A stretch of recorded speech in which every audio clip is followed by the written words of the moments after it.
السلام علیکم عزیز طلباء و طالبات، امید ہے آپ سب خوش و خرم ہوں گے۔ میں ہوں وقار احمد، آپ دیکھ رہے ہیں اس وقت الوقار ٹی وی۔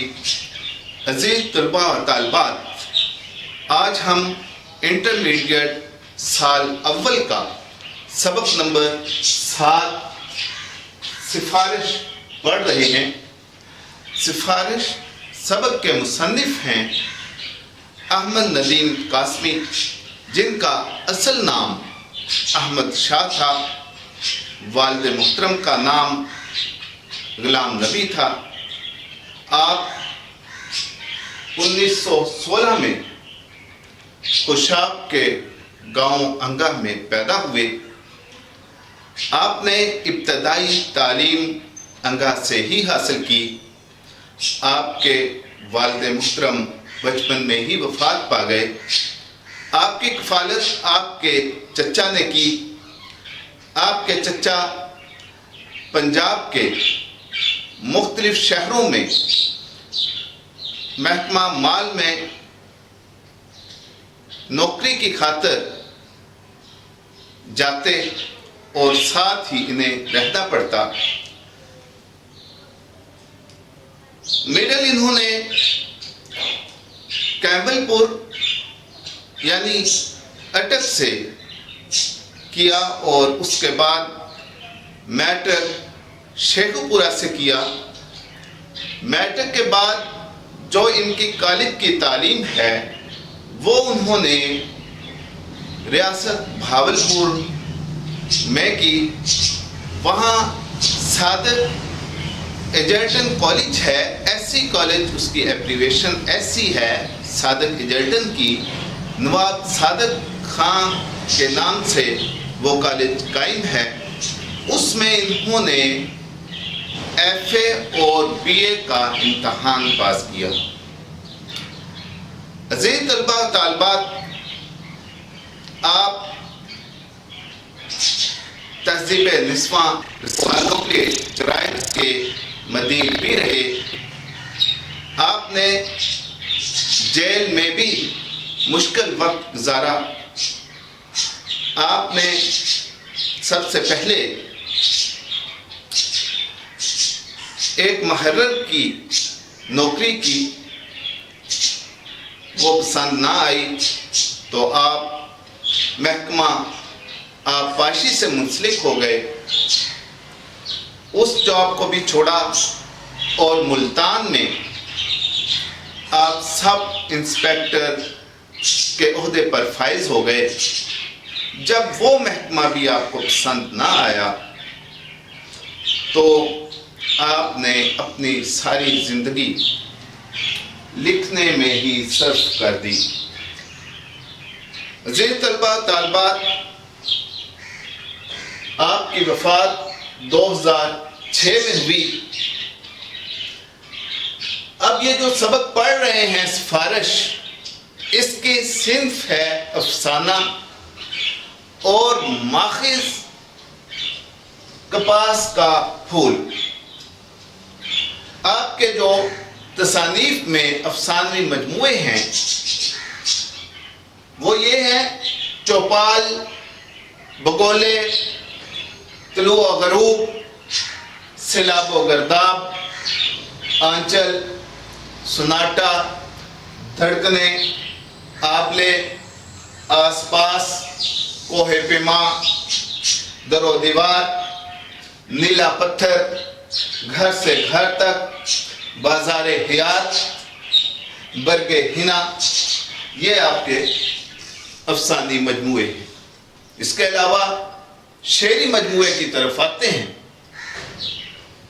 دشت وفا، بسیط، جلال و جمال، شعلہ گل، رم جھم، خاکوں کا مجموعہ جو ہے، معنی کی تلاش، کالموں کا جو مجموعہ ہے وہ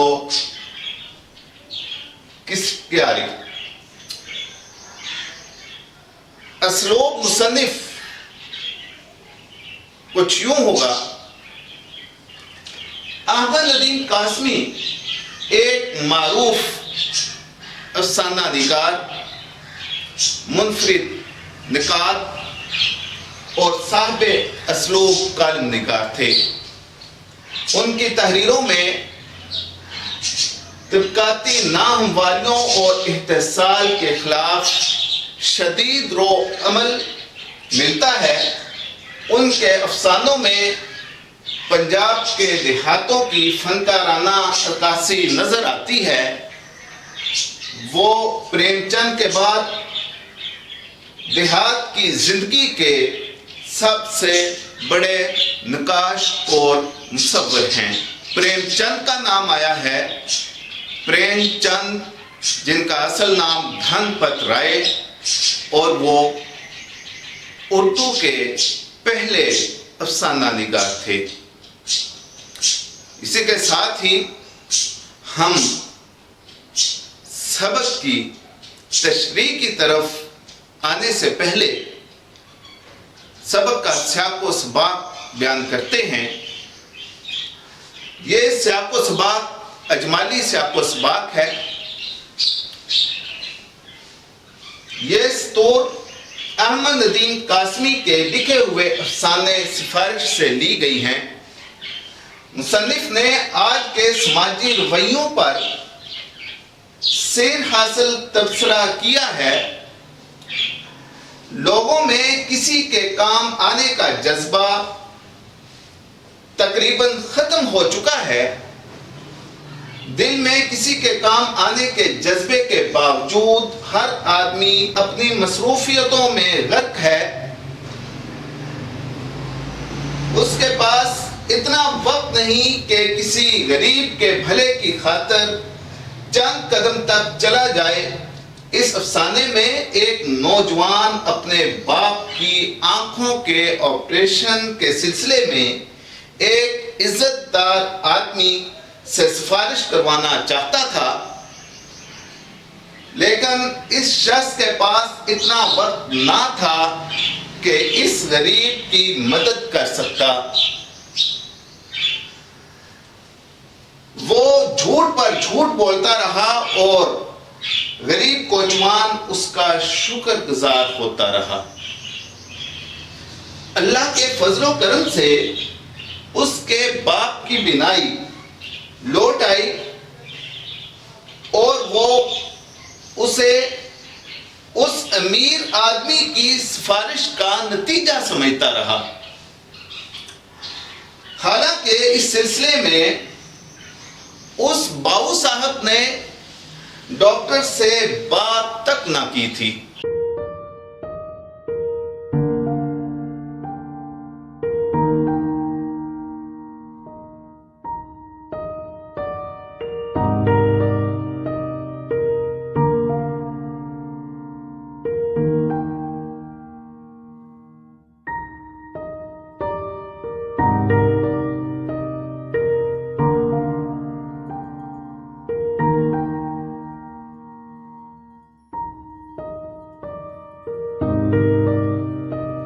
عزیز طلبہ طالبات، خلاصے کے اہم نکات کی طرف آتے ہیں۔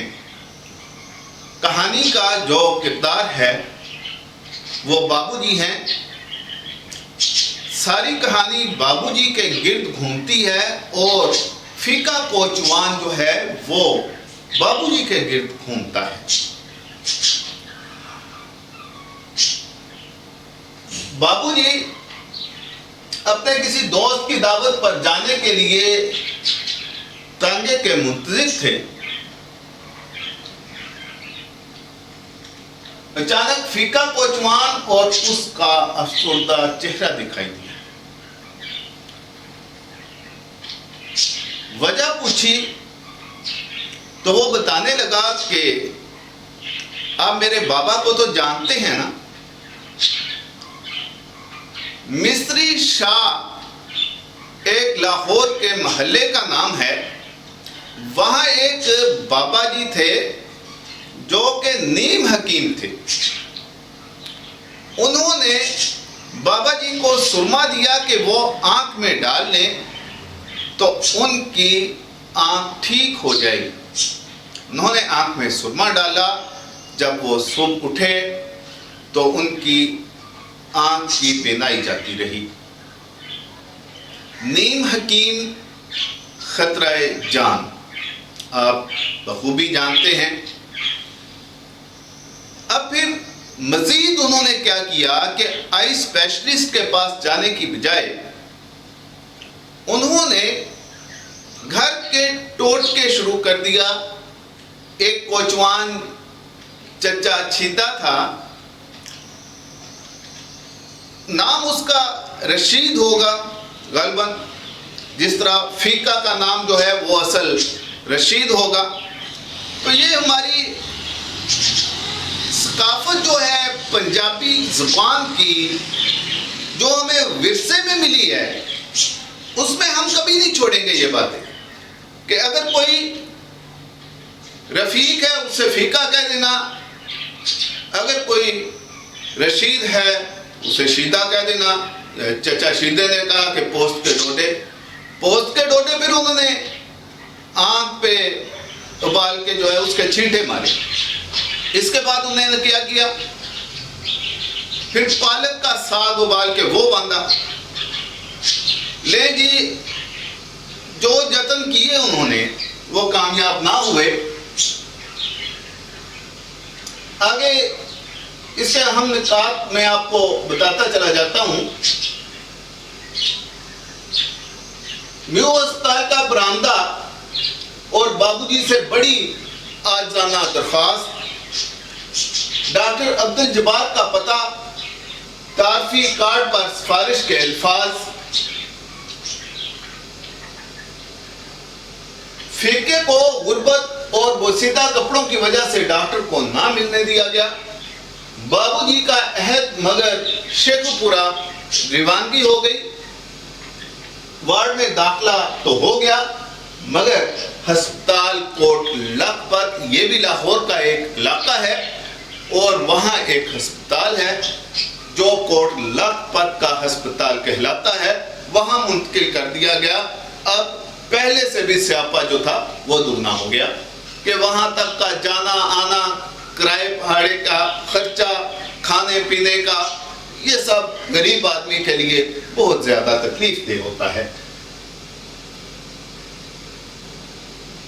بابو جی کا ڈاکٹر جبار کو فون، مگر اس سے رابطہ پھر نہ ہو سکا۔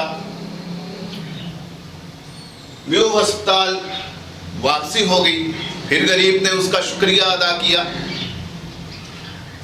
آپریشن بھی ہو گیا۔ پٹی کھلنے پر آنکھ کی بینائی ختم ہو گئی اور دوسری آنکھ بھی اس سے متاثر ہو گئی۔ پھر وہ رویا پیٹا کہ بابو جی پہلی آنکھ تو کیا ٹھیک ہونی تھی، دوسری کی بینائی بھی چلی۔ ڈاکٹر کے پاس بابو جی کا اگلے روز جانے کا پھر عہد ہو گیا، اس سے پھر وعدہ کیا کہ اگلے روز ہم جائیں گے، ڈاکٹر کے پاس جائیں گے دوبارہ کیا پہلے بھی نہیں گیا وہ۔ فیقہ 2-2.5 ہفتے نظروں سے اوجھل رہا بابو جی کے۔ فیقہ بابو جی کے گھر اور نوکر کو ڈانٹ ڈپٹ، ضمیر کی ملامت اور اعتراف کرنے کی سوچ پیدا ہوئی، امنگ پیدا ہوئی پھر بابو جی کے اندر کہ میں کتنا حقیر انسان ہوں، کتنا جھوٹا ہوں کہ جھوٹ پر جھوٹ، جھوٹ پر جھوٹ۔ مجھے وہ سین دیول کی وہ یاد آ گئی فلم، تاریخ پر تاریخ، تاریخ پر تاریخ، جھوٹ پر جھوٹ، جھوٹ پر جھوٹ بولے جا رہا ہوں۔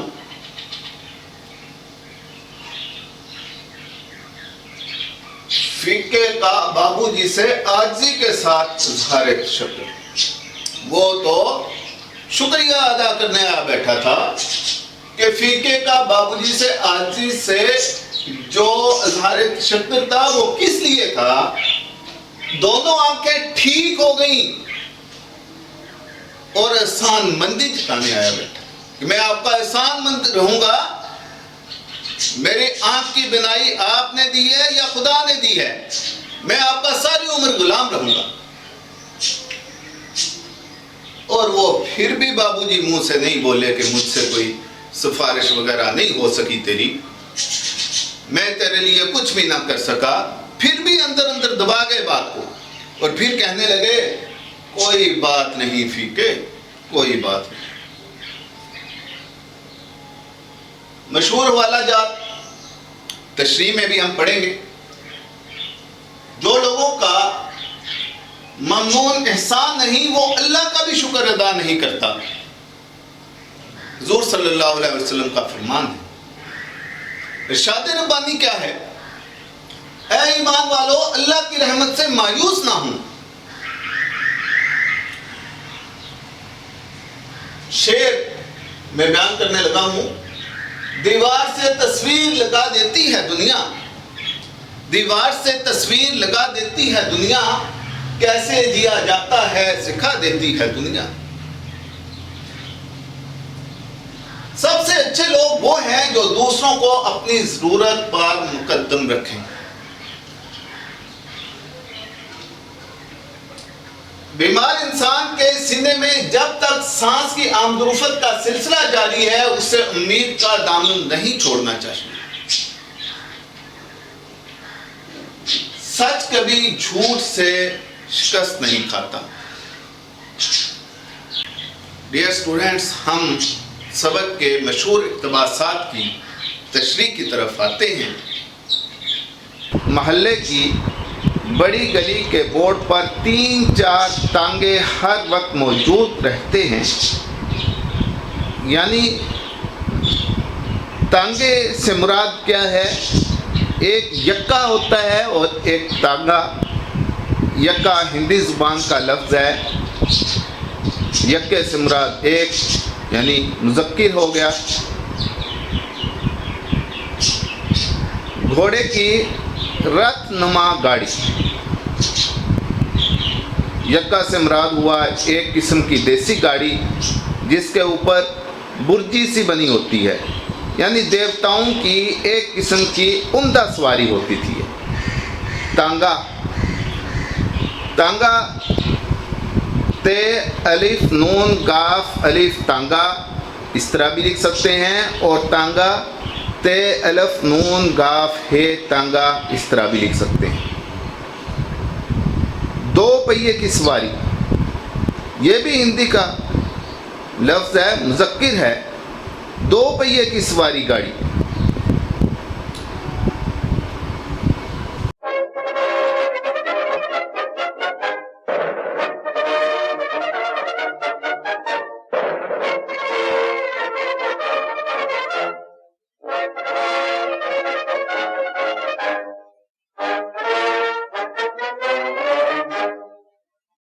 تشریح طلب عبارت میں فیکا کوچوان بابو جی کو اپنے بابا کی آنکھ کے ضائع ہونے کی تفصیل بتاتا ہے، اور بابو جی گلی کی نکڑ پر بڑی توجہ سے اس کی باتیں سن رہے تھے۔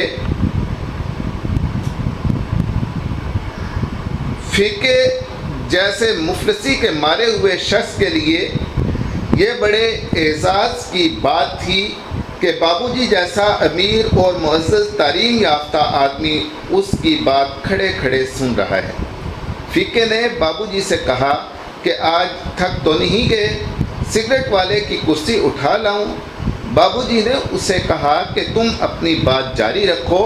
فیکے کو بڑی اپنائیت کا احساس ہوا تو بابو جی کی ہمدردی اور خلوص کی وجہ سے فیکے کی آنکھوں میں احسان مندی اور شکر گزاری کے آنسو آ گئے۔ حضور اکرم صلی اللہ علیہ وآلہ وسلم کا فرمان مبارک ہے، جو لوگوں کا ممنون احسان نہیں وہ اللہ کا بھی شکر ادا نہیں کرتا۔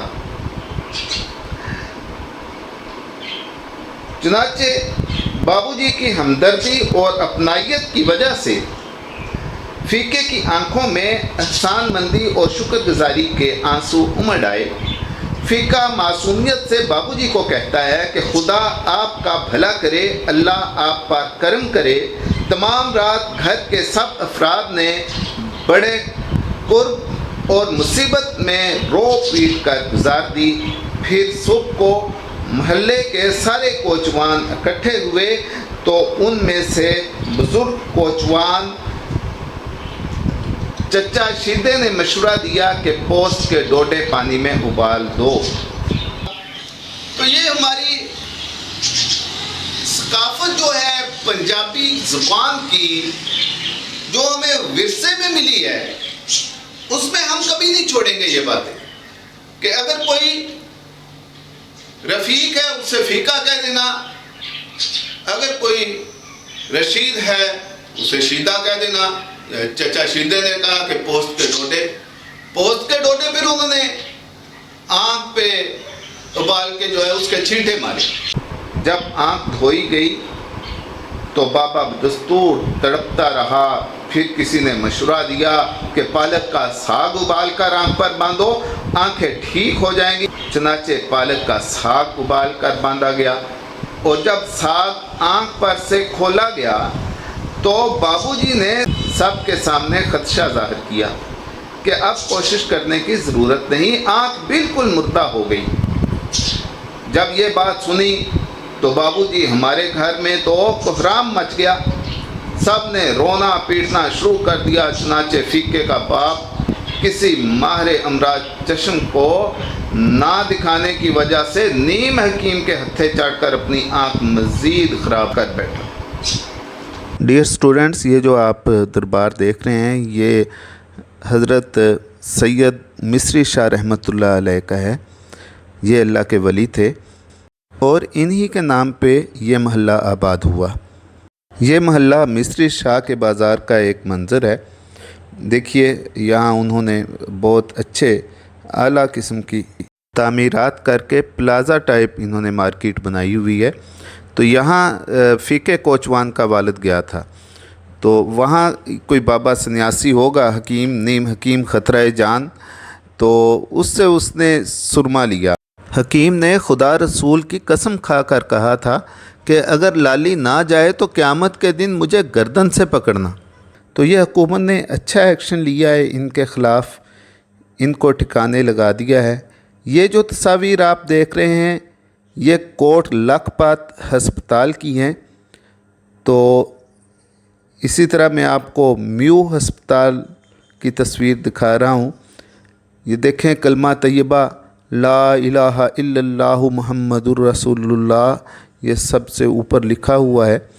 تو یہ بڑا شاندار کام ہے، کسی بلڈنگ کے اوپر اپنے دین کی پرچار کرنا، اپنی پہچان بنانا۔ اسٹوڈنٹس، جو آپ تصویر دیکھ رہے ہیں یہ احمد ندیم قاسمی کی تصویر ہے۔ مجھ سے اکثر بچے پوچھتے ہیں کہ سرمایہ اردو پر فرنٹ پہ 2 تصویروں کی پہچان ہے لیکن ایک کی نہیں آ رہی، یہ تصویر کن کی ہے؟ علامہ اقبال کی تصویر ہے، اس کے بعد درمیان میں سب سے اوپر مرزا اسد اللہ خان غالب کی ہے، اس کے بعد یہ بائنڈنگ کروائی ہوئی ہے میں نے بک پہ، پھول کے نیچے تصویر ان کی آئی ہے۔ اگر ہم نثر کی بات کریں تو ان کا سبق اس میں موجود ہے جو آج ہم نے پڑھا ہے، سفارش۔ اور اگر ہم شاعری کی بات کرتے ہیں تو آخری 2 غزلیں جو ہیں وہ ان کی لکھی ہوئی ہماری کتاب میں موجود ہیں، ہمارے سلیبس میں موجود ہیں۔ تو آئیے دوبارہ لیکچر کی طرف چلتے ہیں۔ یہاں تشریح طلب عبارت میں بابو جی کہتے ہیں کہ وہ صبح کو اپنے بستر سے ابھی نہیں نکلے تھے کہ فیقہ آ گیا اور عاجزی و انکساری سے بولا ذرا صاحب میرے ساتھ چلے چلیے۔ بابو جی بتاتے ہیں کہ ابھی میری نیند پوری نہیں ہوئی تھی جس کی وجہ سے نیند کا اثر غالب تھا۔ نیند پوری نہ ہونے کی وجہ سے جسم میں سستی تھی، جسے ختم کرنے کے لیے نہانا تھا، شیو کرنا تھا، چائے بھی پینی تھی۔ اس لیے بابو جی کہتے ہیں کہ اس نے فیقے سے کہا تمہیں اپنا کارڈ دیے دیتا ہوں، یہ کارڈ ڈاکٹر جباد کو دکھا دو تو کام فوراً ہو جائے گا۔ بابو جی نے فیقے کے ساتھ جانا مناسب نہ سمجھا کیونکہ وہ خائف تھا کہ لوگ کیا کہیں گے کہ اتنا بڑا بابو جی ہے اور کوچوان کے ساتھ جا رہا ہے، لوگ اعتراض کریں گے کہ بابو جی کو آداب یعنی ایٹیکیٹ نہیں آتے۔ اس لیے بابو جی نے فیقے کو کارڈ دے کر ٹال دیا۔ دراصل ہم معاشرتی بگاڑ کا شکار ہو چکے ہیں، ہم اپنے آرام و سکون کو اولویت دیتے ہیں جبکہ دوسروں کے ضروری اور اہم کاموں کو بھی اہمیت نہیں دیتے۔ ہم یہ نہیں دیکھتے کہ جو ہمارے پاس کام سے آیا ہے اس کا کام کتنا اہم اور ضروری ہے۔ ہم معمولی کاموں کو بہت زیادہ اہمیت دیتے ہیں، حالانکہ مجدد الف ثانی رحمۃ اللہ علیہ کا فرمان ہے،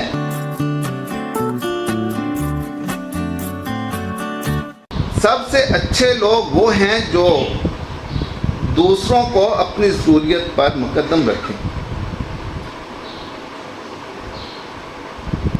اسی طرح امیر آدمی اگر غریب آدمی کا کوئی کام بھی کرتا ہے تو ترس اور رحم کھا کر کرتا ہے، انسانی ہمدردی اور ذمہ داری سمجھ کر نہیں کرتا کہ اللہ نے اسے اس لائق بنایا ہے کہ دوسروں کے کام آ سکے۔ بیمار انسان کے سینے میں جب تک سانس کی آمد و رفت کا سلسلہ جاری ہے اسے امید کا دامن نہیں چھوڑنا چاہیے۔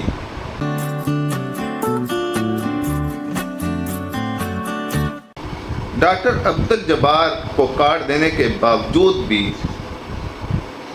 جب کچھ نہ ہو سکا، آخر 5-6 روز بعد فیکا ملا اور اس نے بتایا کہ آپریشن ہو گیا ہے۔ 2-2.5 ہفتوں بعد فیکا پھر آیا، اس کا رنگ ہلدی ہو رہا تھا۔ بابو جی بتاتے ہیں کہ میں باہر آیا تو فیکا زاروں قطار رونے لگا کہ آپ نے میرے باپ کو بینائی دی ہے، اور مجھے ندامت ہوئی۔ میں نے کہا بابو جی منہ سے نہیں بولے کہ مجھ سے کوئی سفارش وغیرہ نہیں ہو سکی تیری، میں تیرے لیے کچھ بھی نہ کر سکا، پھر بھی اندر اندر دبا گئے بات کو، اور پھر کہنے لگے کوئی بات نہیں فیکے، کوئی بات نہیں۔ حضرت علی رضی اللہ تعالیٰ عنہ کا فرمان مبارک ہے، کوئی شیشہ انسان کی اتنی حقیقت تصویر پیش نہیں کر سکتا جتنی اس کی گفتگو پیش کرتی ہے۔ دراصل بابو جی کا ضمیر بیدار ہو چکا تھا اور انہیں اپنے جھوٹے پن کا شدت سے احساس ہونے لگا۔ بابو جی اپنے آپ سے ہم کلام ہوتے ہوئے کہتے ہیں کہ انہیں فیکے کے سامنے اعتراف کر لینا چاہیے کہ وہ تمہارے لیے کچھ نہیں کر سکے۔ یہ احساس دراصل ان کے ضمیر کی خلش تھا، جس کی وجہ سے انہوں نے فیصلہ کیا کہ فیکے کو صحیح اور حقیقی صورتحال سے آگاہ کیا جائے۔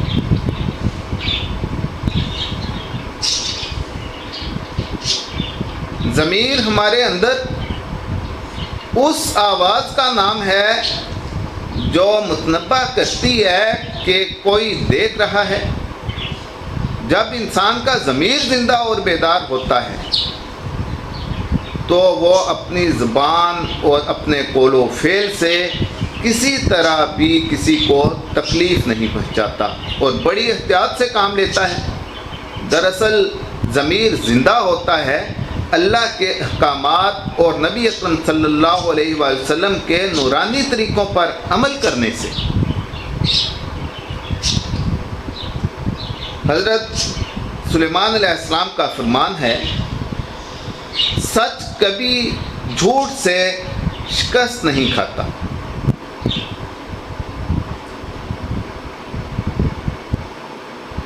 تشریح طلب عبارت سے یہ بات ظاہر ہوتی ہے کہ جب بندہ اپنی غلطی اور گناہ کا اعتراف کر لے تو اللہ تعالیٰ بھی اس کا بھرم رکھتا ہے، جیسا کہ بابو جی کے ساتھ ہوا۔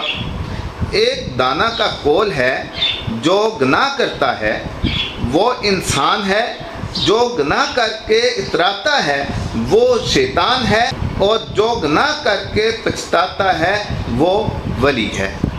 ڈیئر اسٹوڈنٹس، اس کے ساتھ ہی وقار احمد کو اجازت دیں۔ اپنا خیال رکھیے گا، چینل کو سبسکرائب کرنا، لائک کرنا، کمنٹس دینا اور شیئر کرنا مت بھولیے گا۔ اللہ آپ کا اور ہم سب کا حامی و ناصر ہو۔ فی امان اللہ۔ اللہ حافظ۔